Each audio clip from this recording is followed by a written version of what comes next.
Bonjour et bienvenue dans ce nouvel épisode de Sante où je suis en sacrée bonne compagnie. Alors oui, déjà il y a un nouvel épisode de Sante, c'était pas le dernier, le bord de chemin, et ça tombe bien parce qu'on va retrouver des gens. Alors déjà, on retrouve ma comparse de l'épisode précédent. Salut Émilie, comment ça va depuis la semaine dernière ? Ça va, écoute, je me remets de mon festival de ce week-end, mais je suis encore là, parmi vous.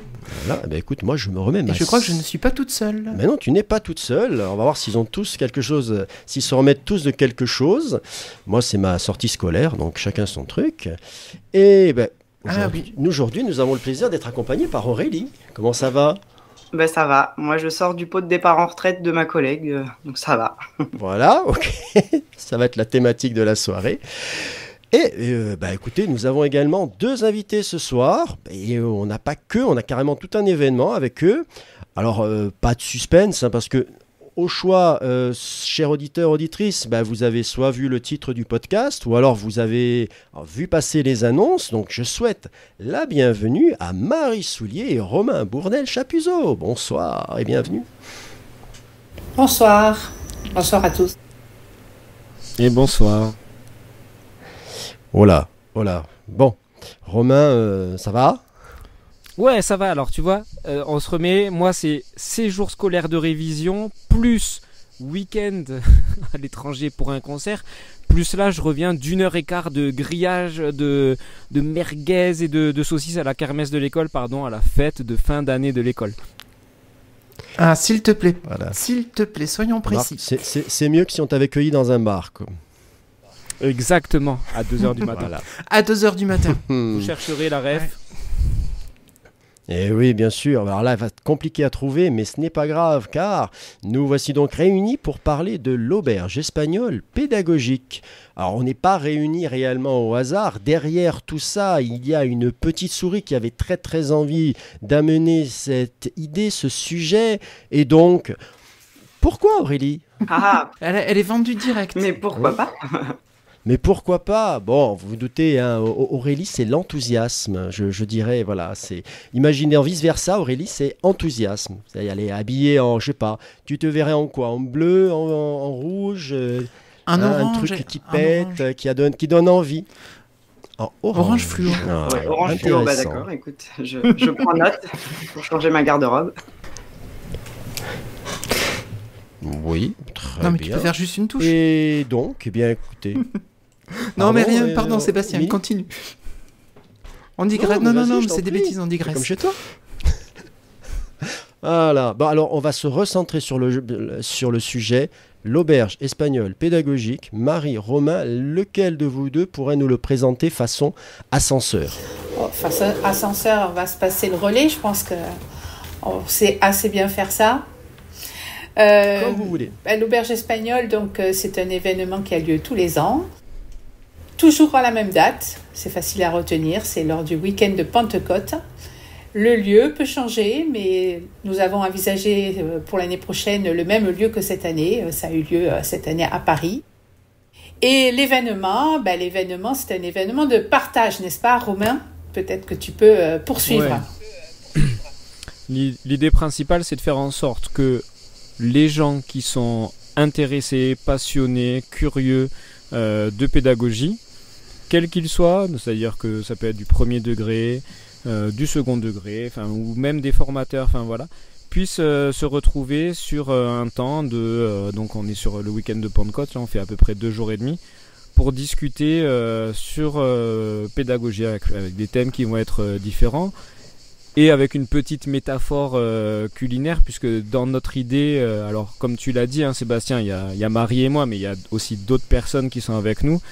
L'idée du partage, et donc ce partage aussi se fait sur les temps qui sont en dehors des ateliers, c'est-à-dire des partages pendant les repas, chacun amenant un petit peu aussi, mode sauce auberge espagnole, des choses de chez lui. Mais vraiment l'idée c'est tout le monde vient avec ce qu'il a. Alors... Je crois que Romain vient de... Comme l'ascenseur a stoppé en route, je vais reprendre le relais et compléter peut-être en parlant du contenu de de ce mets que l'on partage pendant un week-end. Évidemment, c'est autour de la pédagogie et plus particulièrement sur quelque chose qui est un peu inhabituel, qu'on ne voit pas forcément sur le paysage de la formation en France, c'est-à-dire un partage un peu entre pairs. Donc, on vient pour partager dans cette auberge des bons moments, des moments de réussite que, évidemment, on met à disposition de tous, de manière à ce que la bonne idée de l'un devienne l'excellente idée de l'autre. Voilà, c'est le principe de l'auberge, avec également dans son menu, eh bien, il y a une carte, bien sûr, mais il y a aussi une carte, on va dire client, carte blanche, puisqu'il y a des plages qui sont prévues et juste proposées au dernier moment à nos participants qui donc choisissent exactement ce qu'ils veulent faire au moment où ils veulent le faire. Donc il y a un côté très souple, c'est pour ça que je dis que c'est un peu inhabituel et c'est pas quelque chose de très, comme vous l'avez certainement compris, c'est pas du tout institutionnel, voilà. Cependant, on y fait de belles choses. Romain, tu voulais rajouter quelque chose là-dessus ? C'est bon, je suis revenu. Parce qu'en fait, moi, je suis resté avec vous. Hein. Mais visiblement, ce n'était pas le cas. Non, Marie a bien expliqué. Oui, voilà. et je crois que les cigales sont en train de te manger ta connexion, Romain. Voilà. Oui, alors, ça va être compliqué comme ça. Émilie, qu'est-ce que tu veux demander ? Alors, moi, je voulais savoir, depuis quand ça existe, cette auberge espagnole ? Depuis quand ce dispositif existe ? Oh, c'est un dispositif qui est récent puisque nous avons fait cette année que la 2e édition. Et bien sûr, voilà, c'est que la 2e édition et ce qui nous motive aussi dans l'organisation de cet événement, c'est que les éditions ont pas pour vocation d'être dupliquées et de se ressembler les unes aux autres. Bien évidemment, il y a toujours ces valeurs que l'on souhaite mettre au centre, ces valeurs de partage.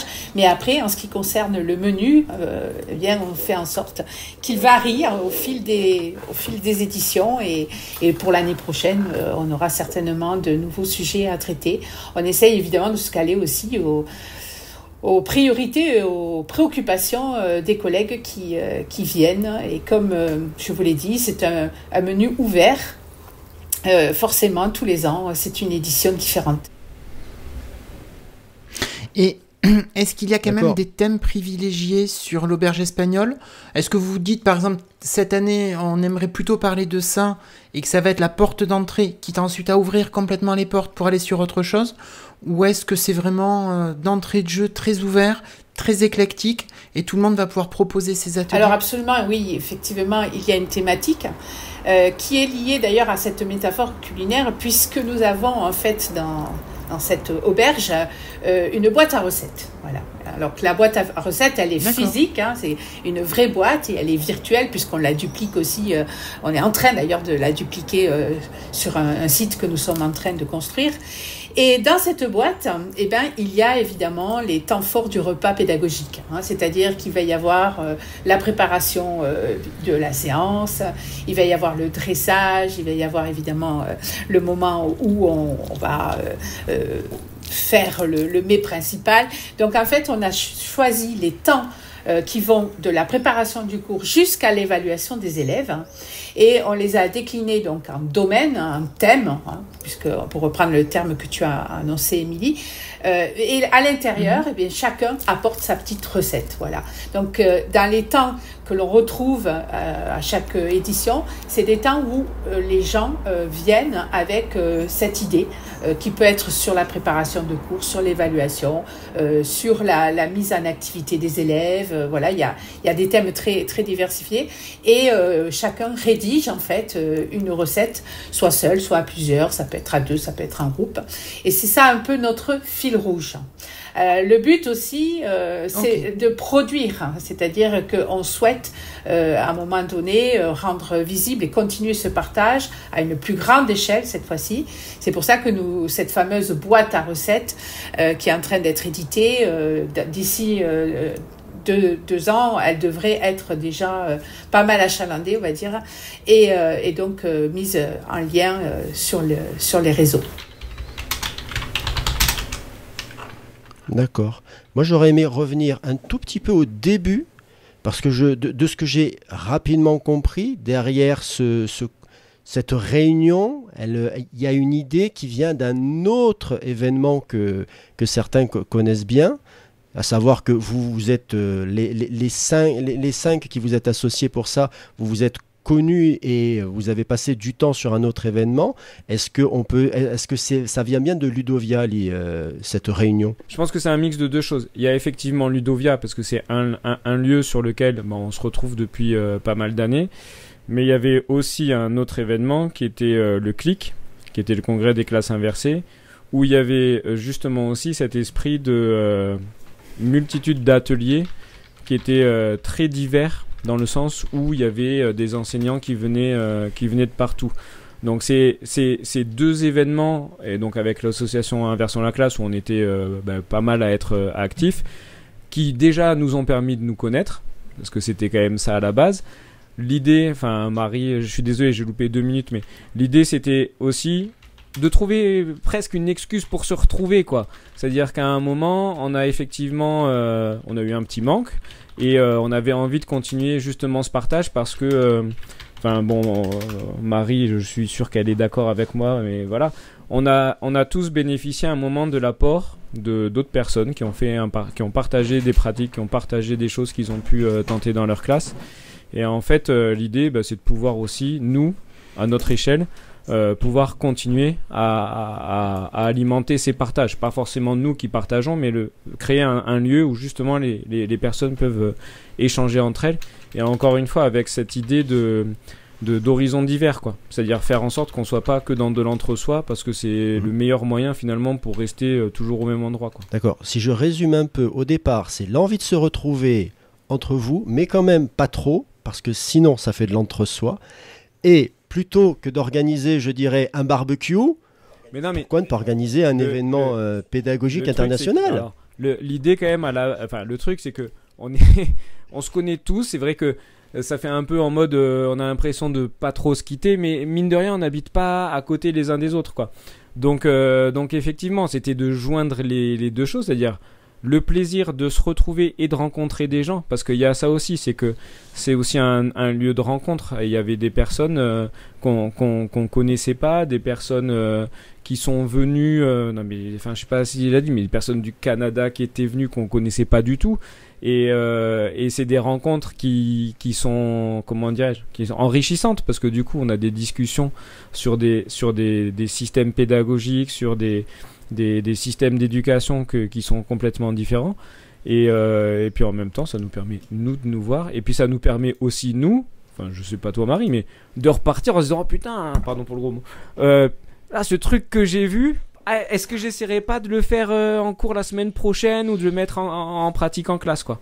Donc c'est mettre tout ensemble, et qu'on ressorte de façon gagnant et grandi de ce week-end-là. Oui, je rajouterai un complément de ce que vient de dire Romain, si je puis me permettre. L'esprit, en fait, qu'on a voulu donner à l'auberge, c'est de faire un pas de côté par rapport à ce qu'on voit dans le paysage, on va dire, des événements pédagogiques, éducatifs et numériques aussi aujourd'hui. Souvent, ce sont des événements où on vient pour écouter. Voilà, on vient pour écouter, on va à un atelier, on assiste à un Explore Camp, etc. Et on voit toujours finalement les mêmes présentés. Hein. C'est souvent à Ludovia, les mêmes têtes qu'on revoit tous les ans, qui animent. Bon, il y a quelques têtes nouvelles, bien sûr, je ne vais pas exagérer, mais c'est souvent quand même ça. Hein. C'est pour ça qu'on se connaît, comme dit Romain, hein, on se connaît depuis des années. Alors là, l'esprit de l'auberge, c'est justement de ne pas retrouver ce côté descendant où les gens viennent à la limite consommer, et de laisser la place à de nouvelles personnes qui n'ont peut-être pas l'occasion, ou peut-être pas l'envie, ou peut-être pas l'opportunité, parfois même n'osent pas se lancer pour aller présenter quelque chose dans un événement beaucoup plus imposant, puis beaucoup plus important que notre auberge qui est fort modeste. Et là, c'est l'occasion, on essaye en tout cas de mettre tout le monde dans une ambiance d'un pied d'égalité. Voilà, il n'y a pas ceux qui ont l'habitude et ceux qui ont moins l'habitude.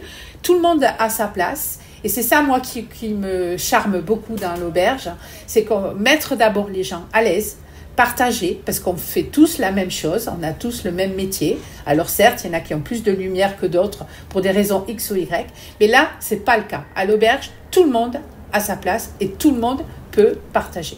Et il n'y a pas de bonne présentation ou de présentation plus modeste.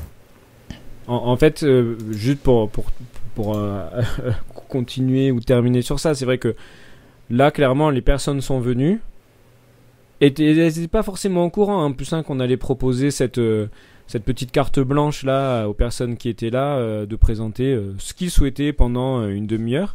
On n'est pas du tout dans le même délire que quand on doit présenter quelque chose à Ludovia, par exemple, où il faut faire un truc de X pages avec tant de lignes sur que tu connais, Seb, que Aurélie elle connaît aussi. Et donc c'est vrai que il y a beaucoup de gens qui n'osent pas parce que c'est quand même une posture qui est pas forcément facile à adopter, de dire tiens, moi je suis légitime pour présenter un truc que je fais en classe et donc faire une sorte de mini dossier pour candidater. Là la personne elle vient, écoute, si tu veux, il y a un créneau là samedi à 14h, est-ce que ça te dit une demi-heure, tu présentes ce que tu veux.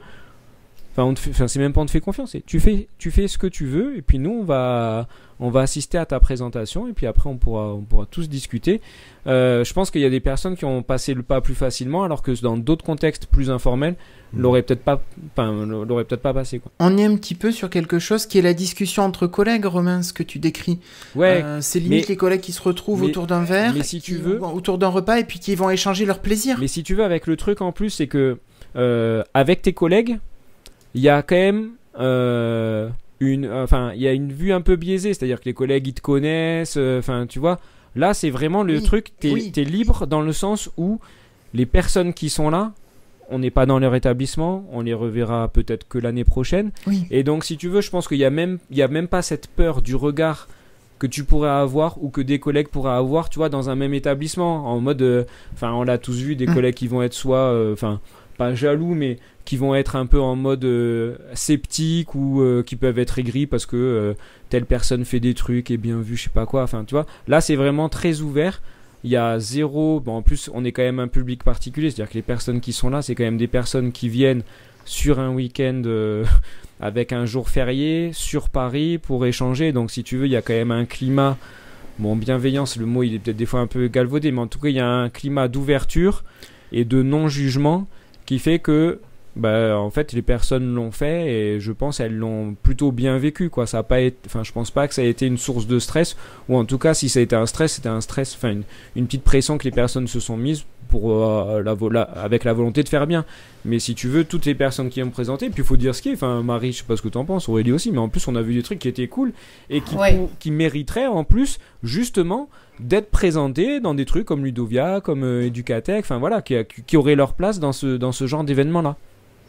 Pour revenir sur ce que tu disais, Émilie, par rapport à la comparaison de la discussion entre amis, c'est une discussion entre amis qui est, on va dire, quand même, entre guillemets, cadrée. Hein, c'est pas, on part pas dans tous les sens, bien sûr. Cependant, bien sûr. C'est vrai qu'il y a cette flexibilité qu'on ne va pas retrouver dans d'autres événements. Par exemple, je vais donner un exemple très précis.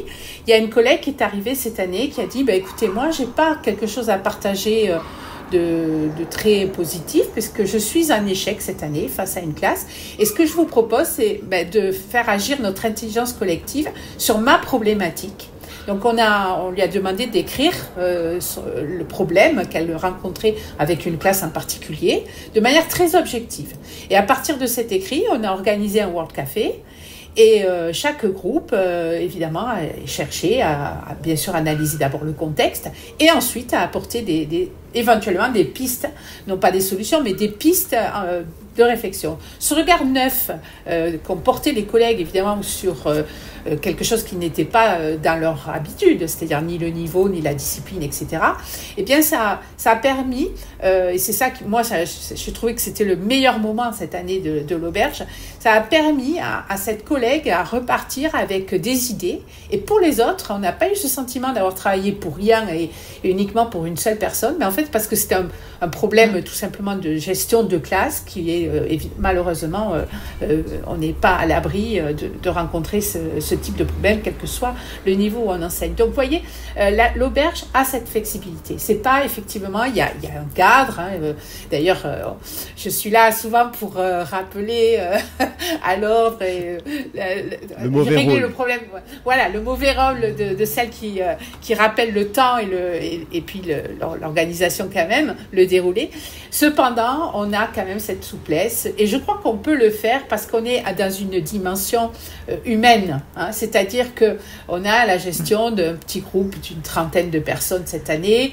Voilà, si on était amené à grandir, il faudrait qu'à nouveau, et c'est ça qui est intéressant, qu'on repense le modèle, qu'on l'adapte tout en gardant ces valeurs qu'on a annoncées, Romain et moi, c'est-à-dire ces valeurs de partage, de bienveillance, et puis surtout de programme ouvert, voilà, qui est fait en partie, qui est programmé en partie, mais que en partie, et ensuite ce sont les participants qui font leur programme.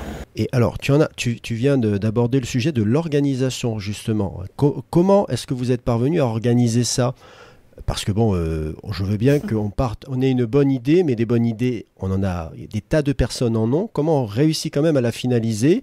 Je parle de trucs tout bêtes. Comment vous êtes peut-être dit un jour, mais si on faisait ça, combien de temps ça vous a pris ? Comment vous vous y êtes pris ? Parce que bon, cette année c'était sur Paris, ça avait été sur Poitiers avant, si j'ai bien suivi. Oui.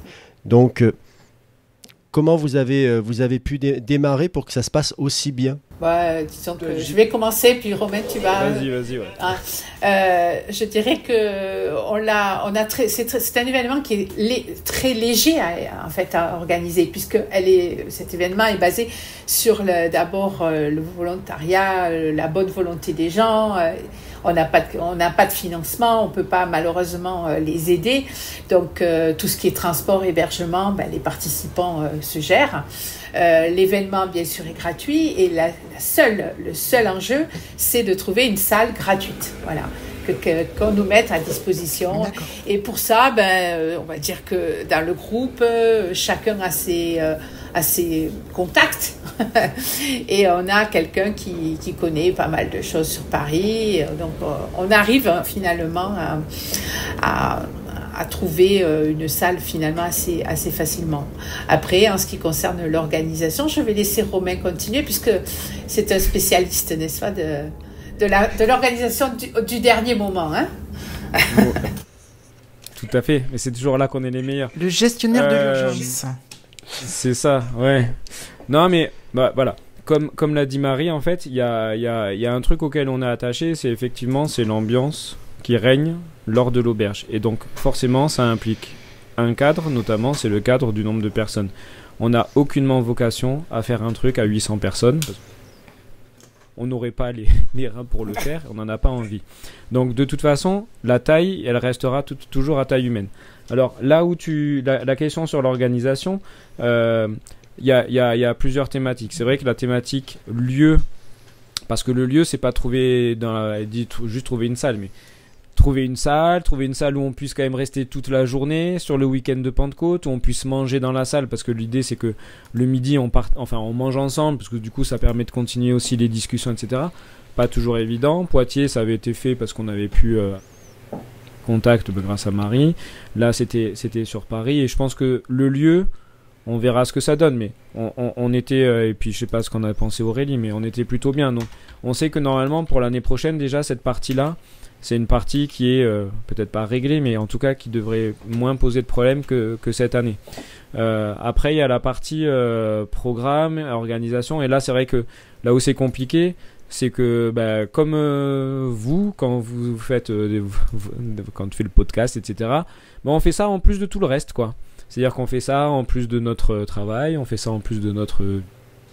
Et donc, ça implique forcément de trouver les moments où on peut le faire.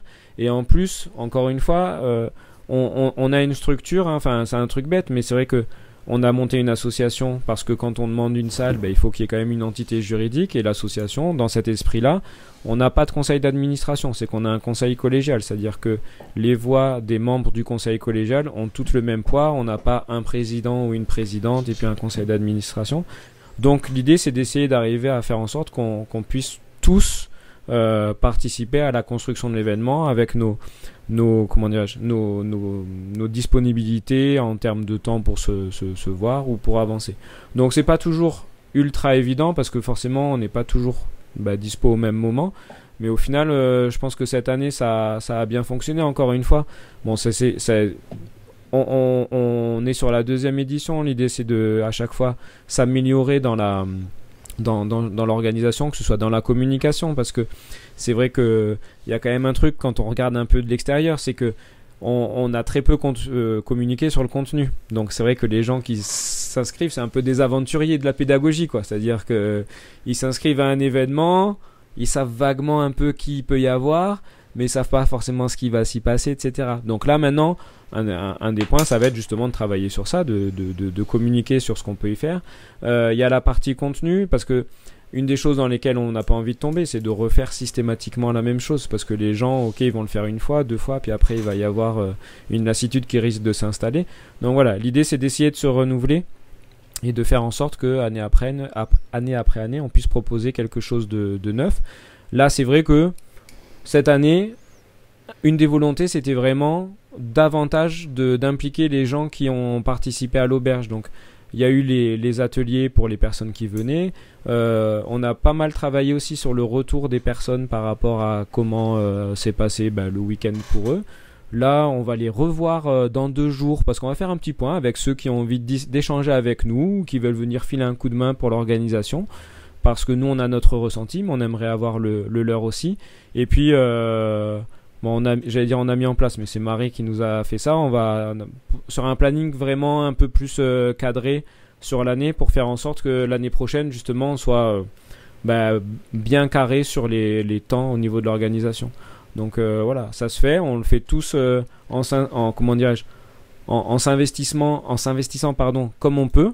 Et globalement, c'est ça qui marche bien, sachant qu'il y a 0 pression. C'est-à-dire que les personnes qui peuvent donner quelques minutes chaque semaine, c'est quelques minutes. Si c'est plus, c'est bien. Mais voilà, chacun fait comme il peut. On sait qu'on a tous des vies qui permettent pas forcément de dégager beaucoup de temps. D'accord. Et je pense que finalement, du côté des gens qui sont venus, je sais pas comment Aurélie l'a perçu, mais je pense que ça s'est quand même plutôt pas trop mal passé niveau orga. Aurélie, tu veux prendre la parole ? Ouais, je veux bien volontiers parce que maintenant qu'on a bien saisi le contexte et tout, comme tu as dit, petite souris, je suis allée voir, petite souris aventurière, pour reprendre les 2 expressions qu'on a entendues.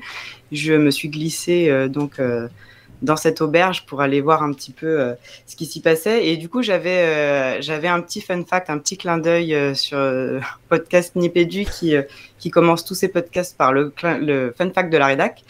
Et du coup, c'est pour de vrai, ça s'est vraiment passé. Hier, je faisais le service d'études avec ma collègue dans la cour et on parlait du pot de départ en retraite qui a eu lieu ce soir et elle me dit j'espère que ça sera pas trop tard. Et je dis non, ça peut pas être trop tard parce que moi, il faut que j'enregistre, j'ai un enregistrement de podcast. Elle me dit oui, tu vas parler de quoi cette fois-ci? Alors je fais tu sais, l'auberge espagnole, le truc où je suis allée passer le week-end de la Pentecôte avec des profs que je connaissais pas pour parler de pédagogie. Tête de ma collègue. Mais pourquoi tu fais ça?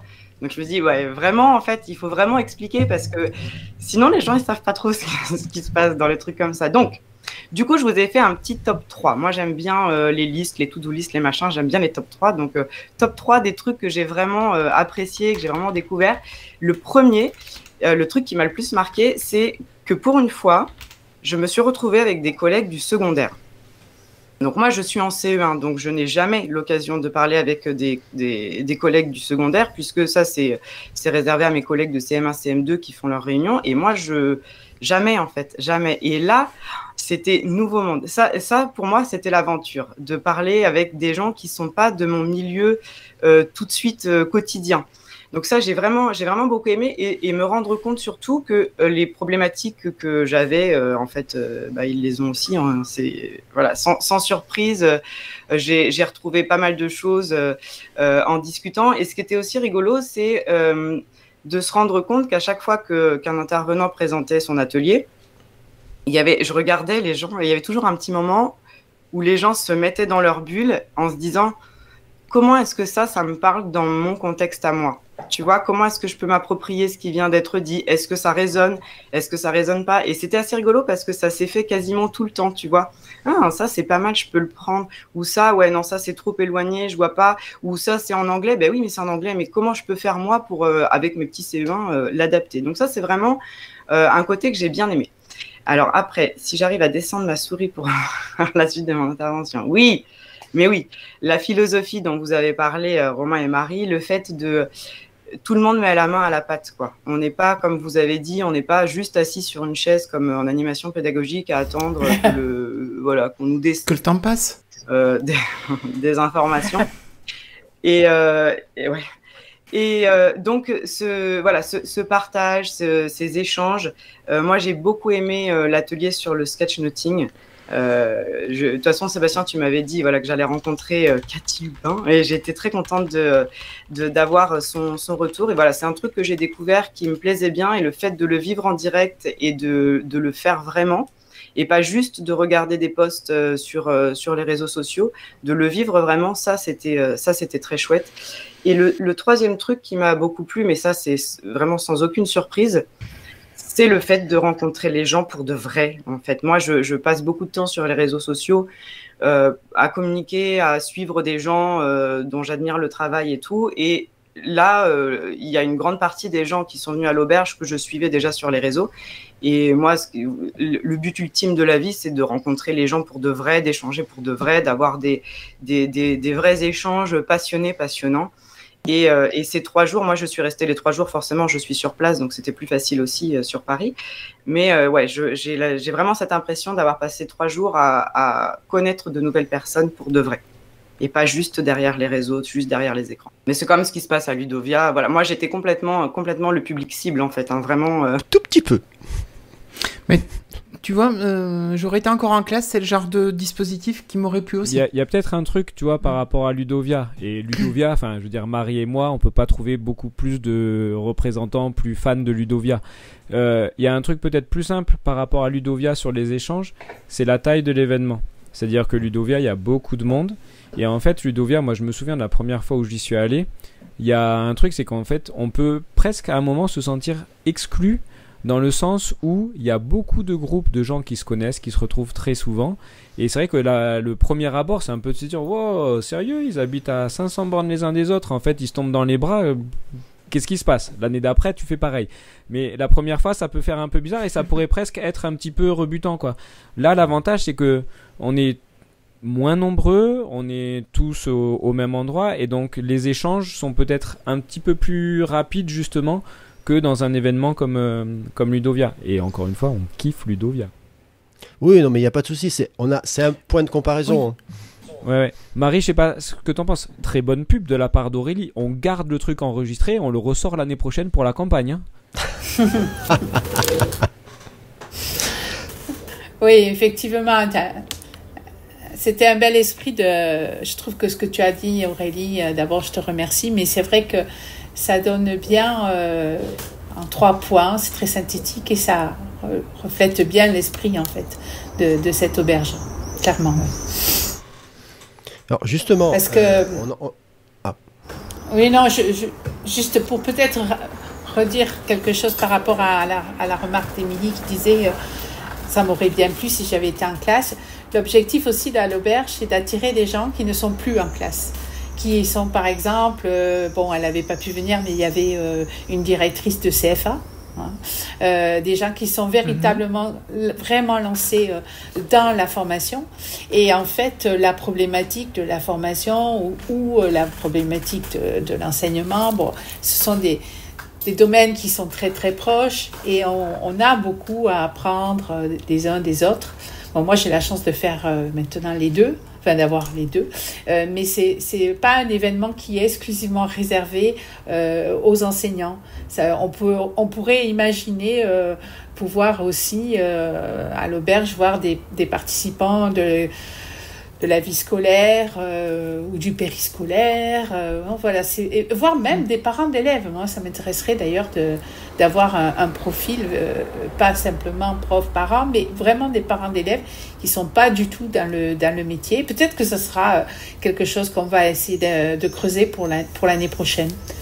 Je travaille on en a un peu parlé cette année de la coéducation et les moments de frottement qu'il y a, parfois ces distances qui se creusent entre des moments d'incompréhension entre les familles et puis nous les enseignants.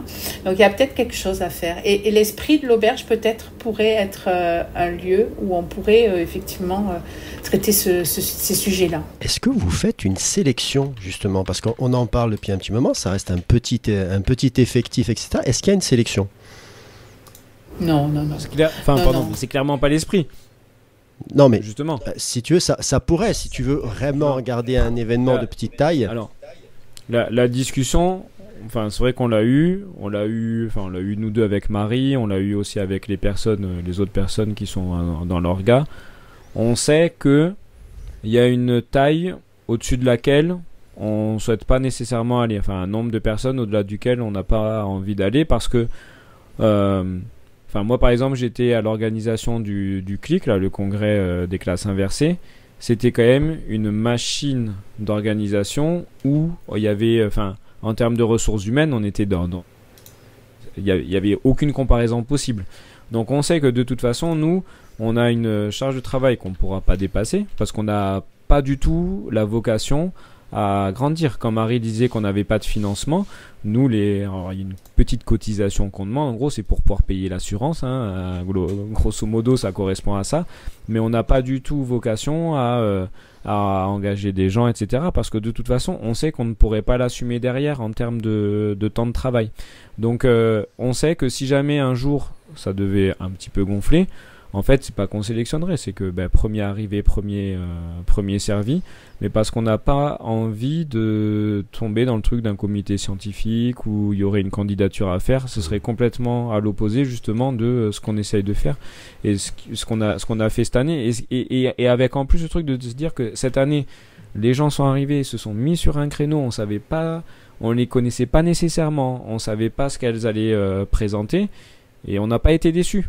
Donc du coup sélectionner tout sur... Oui. Donc si tu veux, ce serait un peu... comment dire ? Ouais, ce sera à l'encontre de ce qu'on a envie de faire, quoi. Et puis sur quels critères, tu vois ? Enfin, dans l'absolu, on est qui pour juger le travail d'une autre personne ? Enfin... On n'est pas du tout dans cet état d'esprit-là. Mais par contre, voilà, je pense que si un jour, ça devait vraiment... Oh là là, c'est incroyable, il y a plein de gens qui s'inscrivent, ce serait plutôt en mode, basta, on arrête de prendre des gens, mais pas en mode, toi oui, toi non. D'accord, une jauge, mais pas une sélection.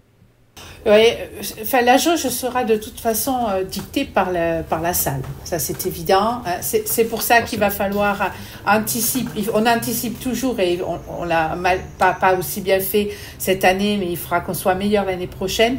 Anticiper ça de manière à ce que les inscriptions nous laissent du temps pour s'organiser. Si effectivement, la sélection, c'est hors de question, ça c'est sûr.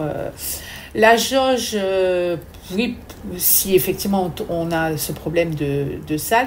Sinon, comme je vous ai dit, cette flexibilité, elle doit se jouer aussi sur l'événement lui-même qui doit savoir se repenser et qui s'adapte en fonction des participants. C'est un peu comme dans un restaurant, on a tout d'un coup un flux de personnes. C'est très délicat de dire « Ah ben non, vous on vous prend pas et vous on vous prend ».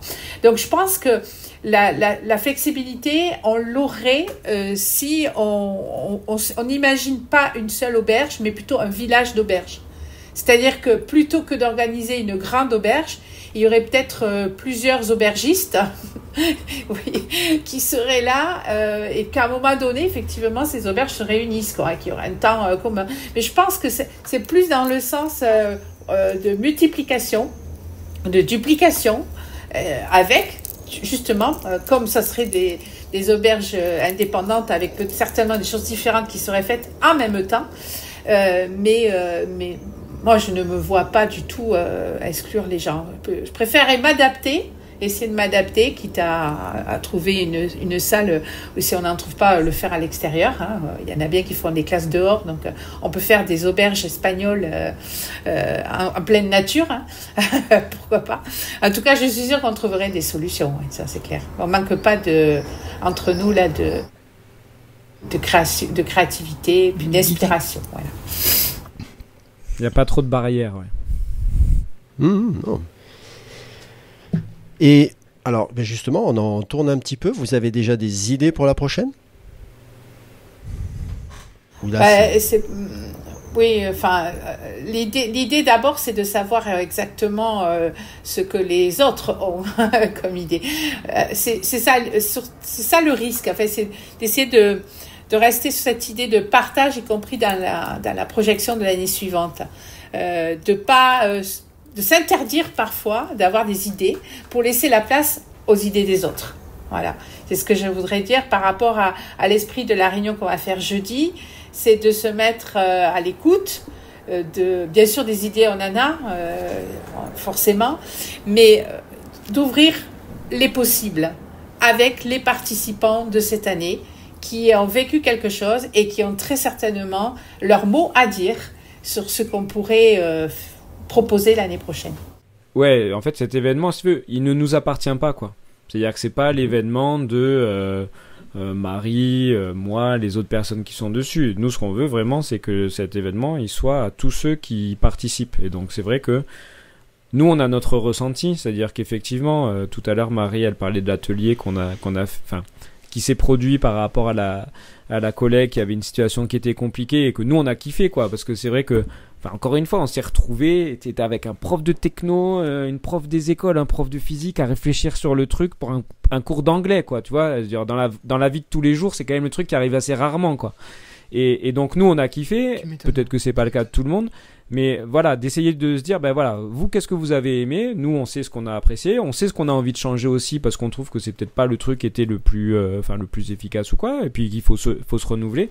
Mais on a envie d'intégrer tout le monde parce que de toute façon, à plusieurs, on ira de toute façon forcément plus loin que si on reste qu'à quelques personnes. Et puis en plus, avec un peu toujours les mêmes, même si on a plein d'idées, on a envie d'intégrer les gens et qu'en plus, du coup, ça s'inscrive dans la durée, quoi. Alors moi, vous me donnez sacrément envie avec tout ça. Là, de cette édition-là, en ce moment, qu'est-ce qu'il en reste ? Parce que je suis vraiment attaché à ce genre de choses, à savoir, après un bel événement, qu'est-ce qui va rester de cet événement ? Tu nous en as un peu parlé, hein, Marie, dans l'idée de ce que vous êtes en train de construire, etc. Mais là, à l'instant T, est-ce que je peux voir quelque chose, entendre quelque chose ? Suivez mon regard. Ou pas encore, mais c'est vraiment en construction. Vas-y, Romain. Comme tu veux, Marie. Ouais. Il y a deux volets, si tu veux. Il y a le premier volet, c'est que les choses qui ont été faites, qui ont été présentées pendant l'auberge, nous, on a des traces qui sont partagées entre les participants. Parce que il y a des personnes qui ont présenté des ateliers, si tu veux, ça s'est fait quand ils sont arrivés, et donc ces personnes-là, en fait, pour le moment, on est en mode, ça reste entre nous. Donc les personnes qui étaient là, elles ont accès à des présentations, des résumés que certains ont pu prendre, des notes que certains ont pu prendre, mais si tu veux, on n'a pas fait de travail sur une publication de ça. Par contre, à côté de ça, je suis désolé, tout à l'heure, c'est quand j'étais coupé, mais je pense que Marie a dû parler des petites fiches recettes. Ça, effectivement, il y a eu un travail cette année qui a été fait notamment de saisie pour que ces fiches qui étaient manuscrites passent au format, soit au format informatique, pour que derrière on puisse travailler sur la partie publication. Et effectivement, ça, le truc, c'est que il va falloir attendre un petit peu, mais il me semble que Marie en a parlé aussi, c'était le moment où je revenais. C'est que là, pour le moment, tu vois, on en est à la deuxième. Et effectivement, peut-être que d'ici une ou deux éditions de l'auberge, on aura suffisamment de matière pour pouvoir. L'idée quand même, l'idée qu'on s'était lancée l'an dernier, un peu en mode boutade, c'était de se dire on file la métaphore jusqu'au bout et on sort un livre, quoi. On sort un livre de recettes, je sais pas si t'en as parlé, Marie, mais voilà. L'idée, c'était un peu de filer d'aller vraiment dans le délire jusqu'au bout. On ira ou on n'ira pas, on sait pas. Mais effectivement, on était attaché quand même à un truc dès la première édition. C'était de faire en sorte que, dans cette idée de faire que les gens ne soient pas là de manière passive et consommatrice, qu'il y ait forcément une phase de production, quelle qu'elle soit. C'est-à-dire que là, par exemple, il y a eu un atelier où il a fallu créer un jeu de cartes qu'on va avoir nous, alors on verra, est-ce que pareil on le publiera, on verra en fonction du résultat, mais l'idée c'est de faire en sorte qu'il y ait des phases de production pour faire en sorte que on reparte tous avec des trucs. On n'utilisera pas forcément tout, mais peut-être que dans cette espèce de boîte à outils, ça fait très banal comme terme, mais peut-être qu'il y a des choses qu'on pourra utiliser, nous, dans notre classe, quoi. Alors, je me permets de prendre la suite parce que le chat est actif. Donc, on nous dit qu'il y a des recettes donc, qui ont été présentées et qui ont été rédigées. Donc, voilà, ça fait le lien avec ce que tu disais. Un beau jeu de cartes. Ça fait envie. Le prompt parfait, donc je pense que vous avez dû parler d'IA quelque part. Oui, tout à fait. De nouveaux copains, je pense que c'est quand même important, et ça a été dit quand même, ces valeurs de rencontre, de partage, des cartes en cours de validation, et on a aussi de nouvelles idées à creuser pour les adapter à la pratique. Donc ça fait quand même déjà pas mal de choses qui restent, même si c'est pas forcément tangible, Sébastien. Je pense que Sébastien devait penser à une captation peut-être audio de certains échanges. Pourquoi pas faire un podcast de l'événement, mais... Non mais, en vrai, moi je me suis posé la question d'essayer de faire quelque chose, tu vois. Effectivement, on monte avec une web radio, on fait quelque chose. Il y a deux trucs. Un, il y a le temps. C'est-à-dire que... Tu pars du principe que la journée, tu commences à quelque chose comme 9h30, 10h, et puis tu finis à 17h. Tu dis, ouais, c'est bon, on a le temps et tout. Puis en fait, la journée passe, mais à une vitesse folle. Et puis en fait, le truc, c'est que la journée se termine pas à 17h, parce qu'en fait, à 17h, les échanges y continuent. En vrai, le soir, on a mangé ensemble, et les échanges y continuent. Et en fait, t'as quasiment pas de temps libre, quoi. Donc si tu veux, peut-être que l'an prochain c'est un truc auquel on pourra réfléchir aussi, enfin tu vois, de se dire bon, est-ce qu'il y a peut-être moyen de dire ben voilà, ce qu'on peut vous proposer c'est le truc que vous allez présenter une demi-heure, pourquoi pas faire une petite synthèse de X minutes en forme d'enregistrement. C'est une chose qu'on pourrait effectivement creuser, voilà. Mais c'est vrai qu'après t'as là par exemple pour cette édition là il y a le souci clairement du temps. Enfin moi j'ai pas vu les journées passer, quoi. Oui, mais c'est pour ça que si tu veux, c'est toujours bien. Mais limite, il faudrait quelqu'un ou d'avoir quelqu'un. Il faudrait des personnes qui soient dédiées à la partie technique. Tu sais, tu te rappelles peut-être à une époque quand on fait du temps du feu de Ludodive, on faisait vraiment un moment à part en fin de journée avec des participants de la journée, etc. Moi, c'est plutôt dans cet esprit-là, parce que oui, je ne me vois pas, je vois pas une émission de 9 heures d'enregistrement, etc., être écoutée par qui que ce soit. Ce serait totalement hallucinant. Oui, je voulais dire, en termes de production, je pense que, d'après les échanges qu'on vient d'avoir entre nous, là, le plus important, c'est pas tellement la production, c'est tout ce qui se passe en fait pendant l'événement. C'est-à-dire que c'est, on va dire, un grand moment de partage, d'échange de pratiques. Et dans le but, les gens viennent pas forcément pour dire on va produire, on va éditer, on va publier. Ça, c'est plutôt notre souci à nous pour qu'on puisse montrer une partie visible de l'iceberg. Parce qu'il faut, comme l'a dit Romain, communiquer tout de même. C'est pas un gentil week-end ou de gentils amis qui se retrouvent, hein. C'est pas ça. Donc il faut effectivement qu'il y ait une partie visible, hein, qui sera faite, puisqu'on est en train de mettre au point le site avec justement cette boîte de recettes qui se remplit, hein, de manière très conséquente aujourd'hui. Mais comme pour la recette, il y a la fiche recette et puis il y a la dégustation. Et le week-end est consacré justement à cette dégustation. C'est-à-dire que ça, c'est quelque chose qui est imperceptible pour quelqu'un qui n'y est pas, hein, qui n'y assiste pas. L'essentiel, c'est ce moment de partage. Après, effectivement, il y a une recette toute jolie, toute propre, qui est décontextualisée. quand on va la lire, on ne saura pas exactement qui l'a faite et pourquoi il a pensé ça, etc. Mais c'est le principe. Ben, il faut qu'il y ait quelque chose pour montrer aux gens qu'on produit des choses. Mais le plus important, et c'est là-dessus qu'on veut communiquer, c'est les participants qui font le programme et qui en font un peu ce qu'ils ont envie en faire, quoi, voilà. Et c'est ça vraiment l'esprit. Donc c'est vrai que on est pris dans cette dialectique-là, hein, c'est-à-dire que montrer pour attirer, mais est-ce qu'on veut vraiment axer tout sur la production ? Je crois pas, quoi. Ce qui est important, c'est surtout la manière dont se déroule le week-end. Alors, j'entends tout à fait Marie, mais moi, quelque part, je suis un peu jaloux, parce que j'y ai pas participé, et j'aurais adoré entendre ces discussions de fin, tu vois. Quand Romain dit, on a mangé ensemble, mais les discussions, elles ont continué, etc., j'aurais adoré, pour reprendre la métaphore, être la petite souris, et entendre, parce que c'est une parole qui est rare, mais qui est très représentative du moment que vous avez réussi à créer, d'entendre ces gens qui ne se connaissaient pas, mais qui sont tous reliés par la pédagogie et le fait qu'ils en usent toute l'année, et de les voir vraiment communiquer hors de ce cadre très formel que nous donne l'institution.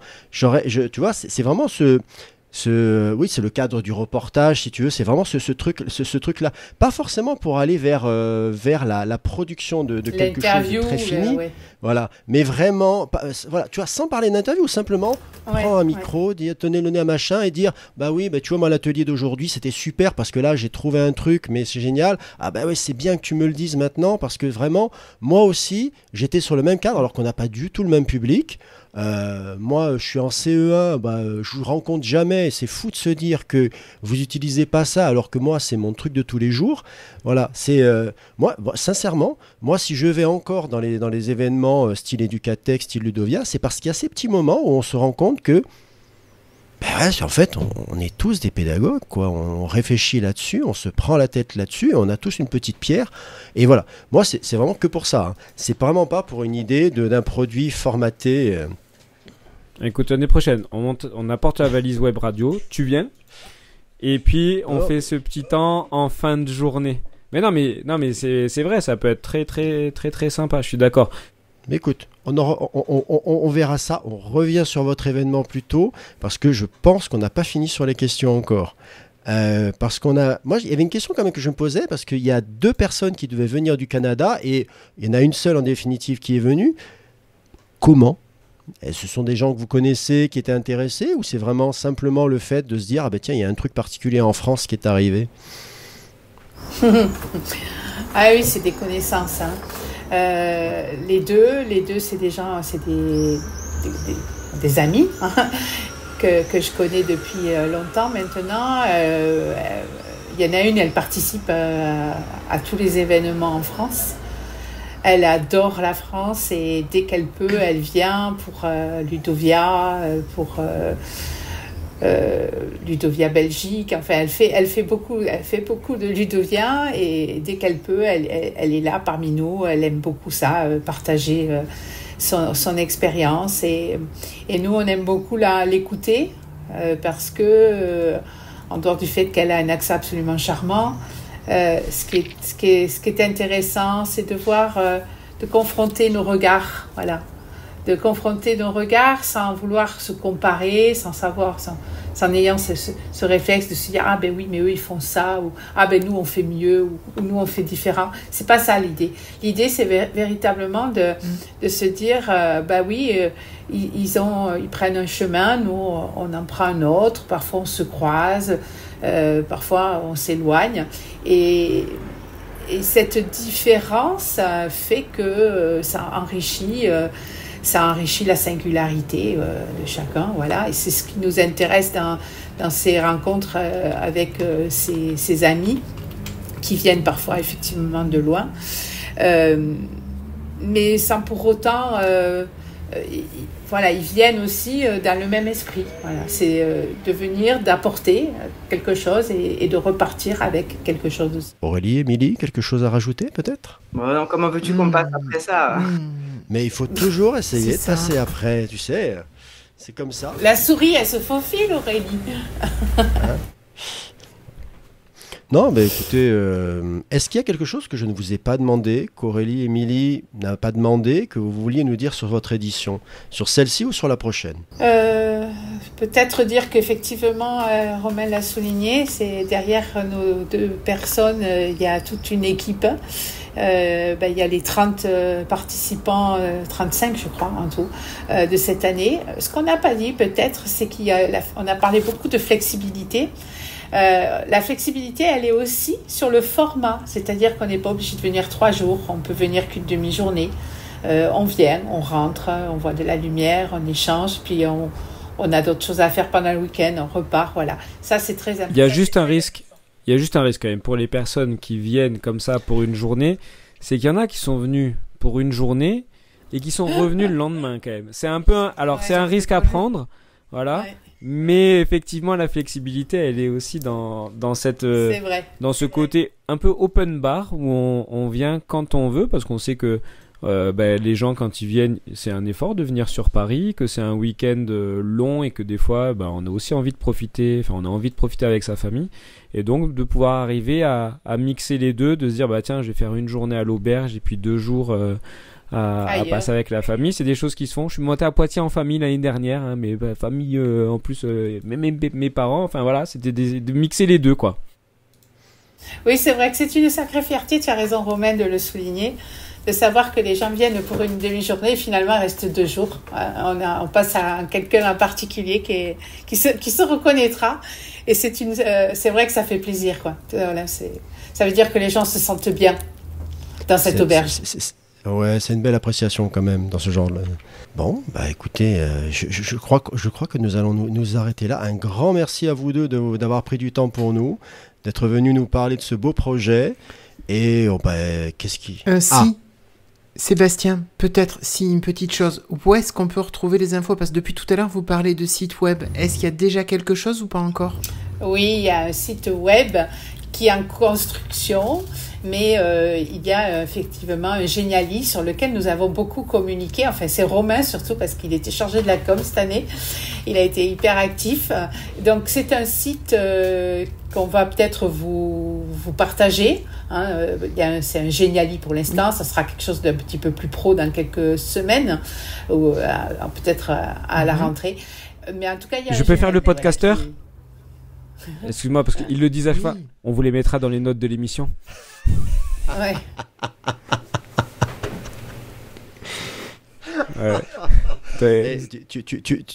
Je l'attendais celle-là, mais bon, voilà, j'ai pas été déçu. Pour un peu, on dirait que toi, tu fais un petit peu du forcing pour rentrer dans l'équipe. Je dis ça.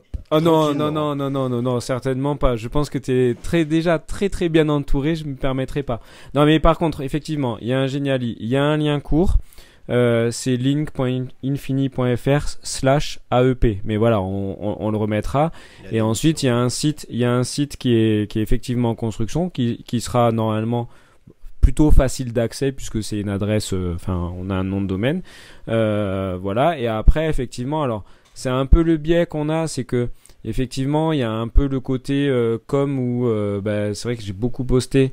Donc les liens, on les retrouve quand on va sur les réseaux, sur moi, sur Marie, sur Cathy, enfin voilà, sur les gens qui sont à l'organisation. Voilà, c'est un peu le souci qu'on a effectivement, c'est que pour le moment, on avait lancé, pour être tout à fait honnête, un compte auberge pédagogique, mais c'est très compliqué de partir de zéro pour atteindre les gens. Et comme le but, c'est quand même d'essayer d'atteindre des gens assez rapidement, et que on est pour le moment un événement qui est présent une fois par an, peut-être qu'on sera davantage présent dans le temps, et c'est compliqué, voilà, de communiquer juste avec des comptes qui partent de zéro. Donc c'est pour ça que c'est un peu lié pour le moment à des comptes de personnes existantes, même si c'est un peu justement à l'opposé de tout ce qu'on veut, quoi.